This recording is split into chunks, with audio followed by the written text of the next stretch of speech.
Ini kisah para pejabat yang merendahkan dirinya, yang menghamba harta benda dan menjadikan negara dan rakyat sebagai sapi perah belaka.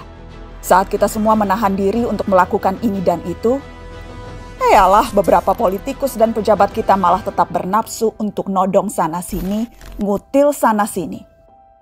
Saat kita semua mencoba bertahan di tengah badai, jungkir balik melanjutkan hidup saat semuanya begitu sulit, para politikus dan pejabat juga tetap berakrobat dengan anggaran. Entah berapa ratus ribu orang yang sudah di PHK, yang usahanya bangkrut, yang penghasilannya merosot. Tapi itu tak mengurangi nafsu para pejabat rakus yang tidak punya harga diri.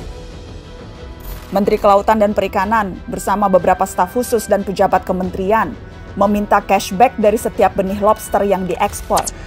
Mereka memakai uangnya untuk berbelanja barang-barang mewah persis ketika kebanyakan dari kita sedang mati-matian bertahan memenuhi kebutuhan-kebutuhan pokok.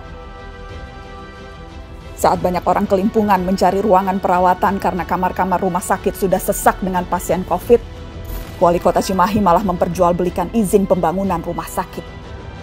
Dan yang lebih gila lagi, para pejabat Kementerian Sosial berikut dengan menterinya sekaligus malah menodong para vendor dengan uang cashback. Mereka meminta Rp10.000 dari setiap paket bantuan sosial. Paket senilai Rp300.000 untuk meringankan beban hidup rakyat. Tega-teganya dipotong untuk dinikmati sendiri. Dan itu dilakukan oleh mereka yang disumpah untuk membantu rakyat bisa bernapas lebih mudah di tengah himpitan hidup. Inilah arti kebejatan yang sesungguhnya. Ampun ya Allah.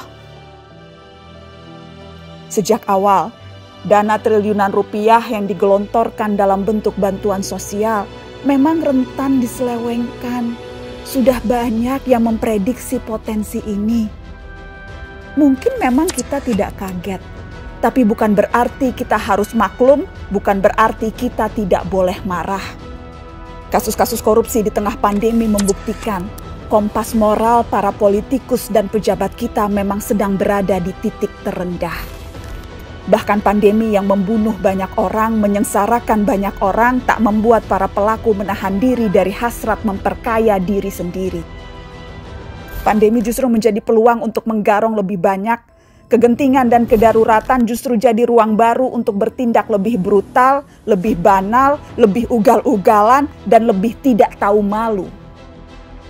Publik, kita semua justru dibebani pekerjaan tambahan. Selain harus bertahan hidup, kita justru harus lebih teliti mengawasi kebijakan dan penggunaan anggaran. Tambah capek, tambah pegel, tambah frustasi. Tapi pilihannya tidak banyak.